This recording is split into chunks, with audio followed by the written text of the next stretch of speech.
آج ہمارے سامنے جو ماخذ ہے وہ بڑا دلچسپ ہے۔ جی بہت دلچسپ ہے۔ یہ قرآن کی سورہ یونس کی صرف 2 آیات 57 اور 58 کو بنیاد بناتا ہے، بالکل۔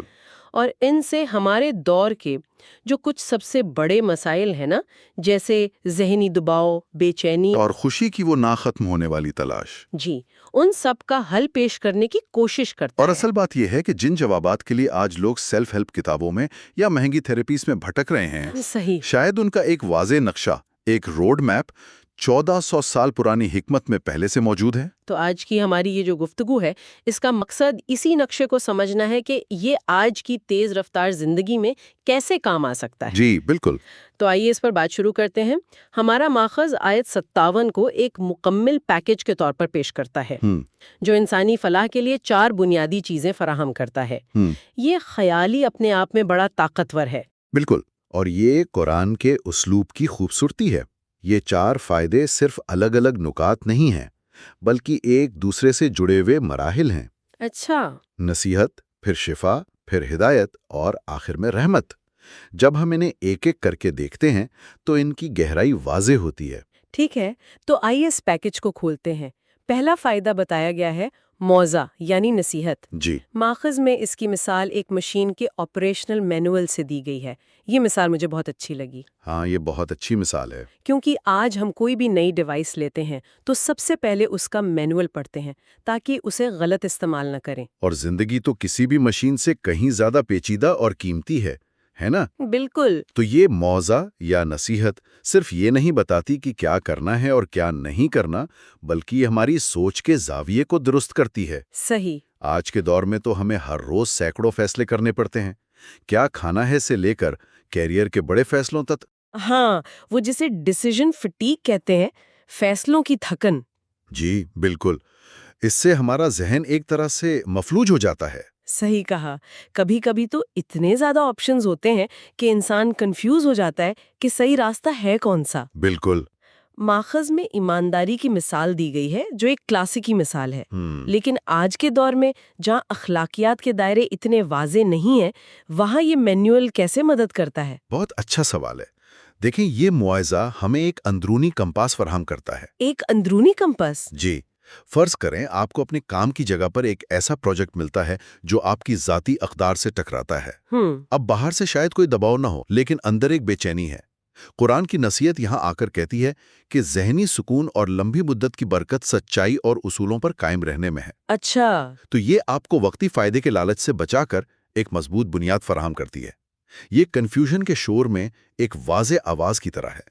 اور جب یہ اندرونی کمپس ٹھیک ہو جاتا ہے تو شاید انسان اپنے اندر کی ان بیماریوں کا علاج کرنے کے قابل بھی ہو جاتا ہے جن کا ماخذ میں ذکر ہے۔ آپ نے بالکل صحیح جوڑا۔ میرا مطلب ہے آیت کا اگلا حصہ، شفا لما فی الصدور، یعنی سینوں کے اندر کی بیماریوں کا علاج۔ جی، جب آپ کو صحیح اور غلط کی تمیز ہو جاتی ہے تو آپ ان منفی جذبات کو پہچاننے لگتے ہیں جو آپ کو اندر سے کھوکھلا کر رہے ہوتے ہیں۔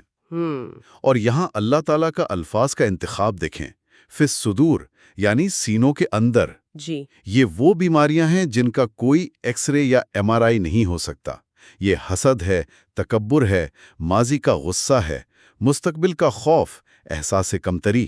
اور آج کے دور میں تو اس کی نئی شکلیں بھی آ گئی ہیں، جیسے وہ بے چینی جو ہمیں انسٹاگرام پر دوسروں کی بہترین زندگیوں کی تصاویر دیکھ کر ہوتی ہے۔ بالکل۔ یا وہ احساس کمتری جو لنکڈ ان پر کسی کی ترقی کی خبر پڑھ کر پیدا ہوتا ہے۔ یہ چھوٹے چھوٹے روزمرہ کے روحانی زخم ہیں جو جمع ہوتے رہتے ہیں، اور ماخذ اسے روحانی تھراپی کہتا ہے۔ روحانی تھراپی، یہ بہت گہری اصطلاح ہے۔ جی، جب کوئی شخص حسد کی آگ میں جل رہا ہوتا ہے کہ اس کے دوست نے اس سے بہتر کار خرید لی ہے، تو قرآن اسے یاد دلاتا ہے کہ ہر ایک کا رزق اور نصیب اللہ نے لکھا ہے۔ صحیح۔ جب کوئی اپنے ماضی کی کسی غلطی پر خود کو کوستا رہتا ہے تو قرآن اسے اللہ کی رحمت اور معافی کی وسعت یاد دلاتا ہے۔ تو یہ علاج مہنگی دواؤں سے زیادہ مؤثر ہو سکتا ہے کیونکہ یہ مسئلے کی جڑ پر کام کرتا ہے۔ جی، روح کی بے چینی پر۔ یعنی یہ ایک طرح سے روحانی ڈیٹاکس ہے۔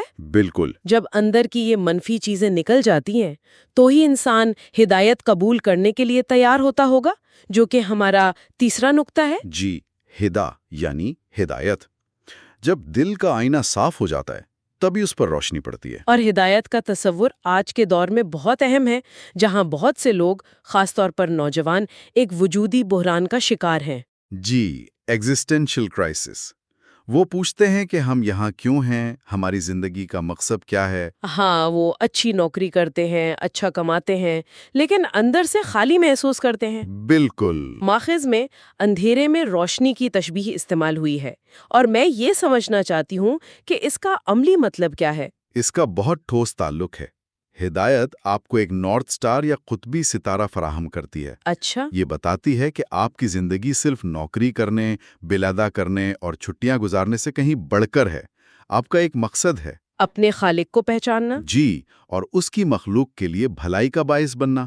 جب یہ بڑا مقصد سامنے آ جاتا ہے تو زندگی کے چھوٹے موٹے اتار چڑھاؤ اپنی اہمیت کھو دیتے ہیں۔ مطلب اگر نوکری چلی گئی تو یہ تکلیف دہ ہے، لیکن یہ زندگی کا اختتام نہیں۔ بالکل، کیونکہ آپ کی شناخت آپ کی نوکری سے نہیں، آپ کے مقصد سے جڑی ہے۔ یہ تو زندگی کو دیکھنے کا پورا زاویہ ہی بدل دیتا ہے۔ جی۔ اور اب ماخذ کہتا ہے کہ جب انسان اس ہدایت کی روشنی میں چلنا شروع کرتا ہے تو چوتھا فائدہ، رحمت، یعنی رحمت اس کی زندگی میں اترنے لگتا ہے۔ جی، اور رحمت کوئی تجریدی یا غیر مری چیز نہیں ہے، یہ آپ کے رویوں اور تعلقات میں نظر آتی ہے۔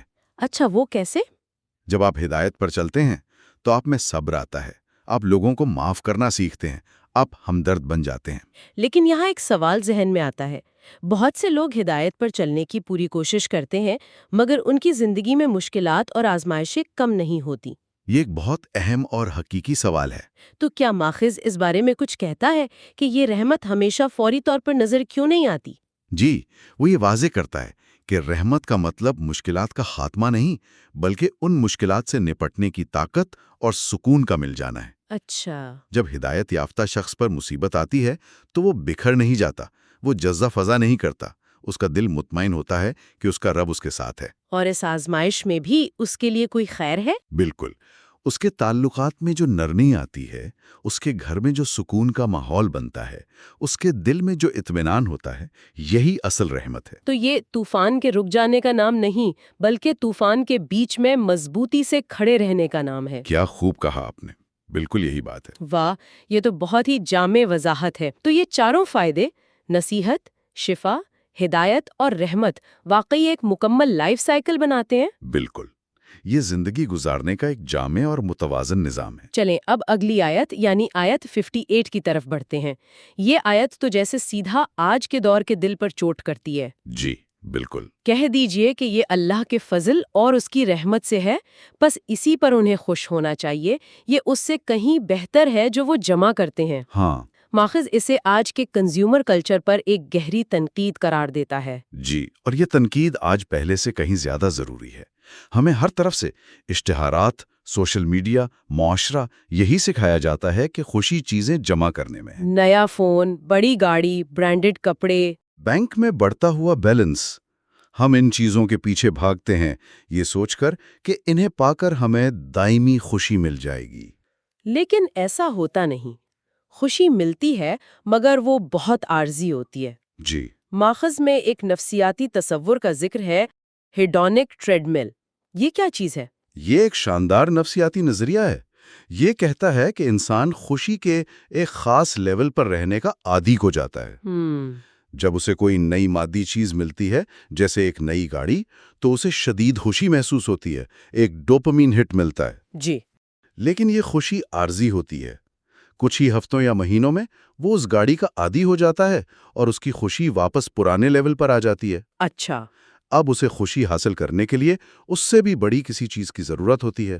یہ ایک ایسی ٹریڈ مل ہے جس پر انسان بھاگتا رہتا ہے لیکن پہنچتا کہیں نہیں۔ تو وہ ہمیشہ اگلی خوشی کی ڈوز کا متلاشی رہتا ہے۔ بالکل۔ یعنی یہ جو ہیڈونک ٹریڈ مل کا تصور ہے جسے جدید نفسیات نے پچھلی چند دہائیوں میں دریافت کیا، ہمارا ماخذ یہ کہہ رہا ہے کہ اس کا حل 1400 سال پہلے ہی بتا دیا گیا تھا۔ بالکل، یہی تو نقطہ ہے۔ یہ تو کمال کی بات ہے۔ قرآن اس ٹریڈ مل سے اترنے کا راستہ دکھا رہا ہے۔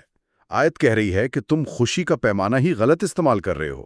تم جشن غلط چیز پر منا رہے ہو۔ اچھا، خوشی اس پر مت مناؤ جو تم جمع کرتے ہو، بلکہ خوشی اس پر مناؤ جو اللہ کا فضل اور اس کی رحمت ہے۔ اور پچھلی آیت میں ہم نے دیکھا کہ وہ فضل اور رحمت کیا ہے، وہ ہدایت ہے، وہ قرآن ہے۔ جی بالکل۔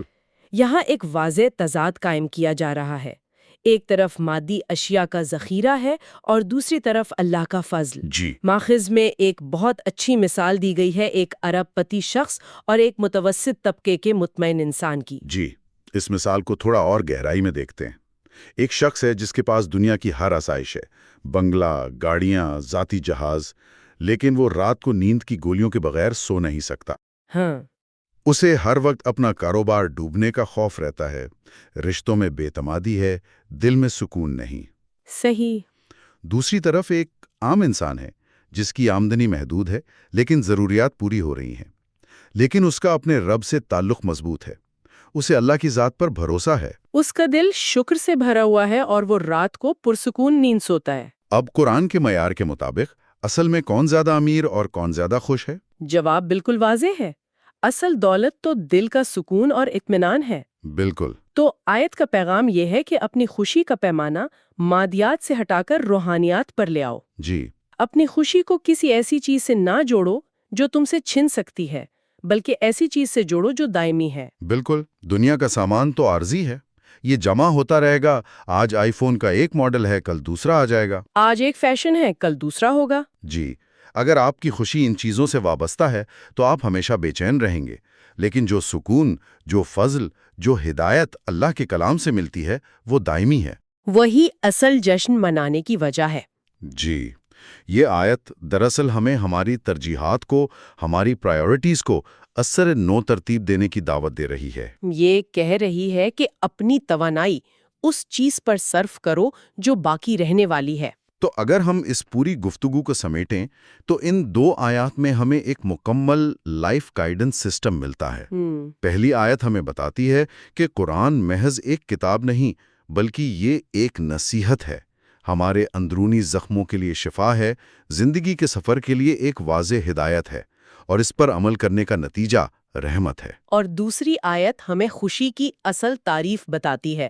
یہ ہمیں سکھاتی ہے کہ حقیقی خوشی مادی اشیاء جمع کرنے کے نہ ختم ہونے والے چکر میں نہیں، بلکہ اللہ کے اس سب سے بڑے فضل و رحمت کو پانے میں ہے۔ جی، اسے سمجھنے اور اس پر شکر گزار ہونے میں ہے جو اس نے ہمیں ہدایت کی صورت میں عطا کیا ہے۔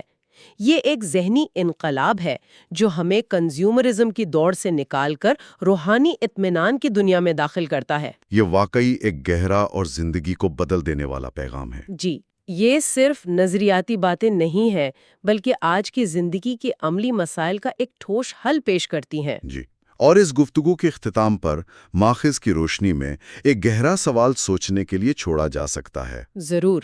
یہاں ایک اہم سوال پیدا ہوتا ہے، اگر یہ آیات ذہنی سکون اور اندرونی شفا کا ایک مکمل فریم ورک پیش کرتی ہیں تو یہ ہماری زندگی کے مخصوص چیلنجز جیسے کام کی جگہ پر شدید ذہنی تناؤ یا خاندان میں رشتوں کی تلخی کا عملی حل کیسے پیش کر سکتی ہیں؟ ان اصولوں کو روزمرہ کی زندگی میں ٹھوس اقدامات میں کیسے تبدیل کیا جائے؟ یہ ایک ایسی بات ہے جس پر مزید غور و فکر کیا جا سکتا ہے۔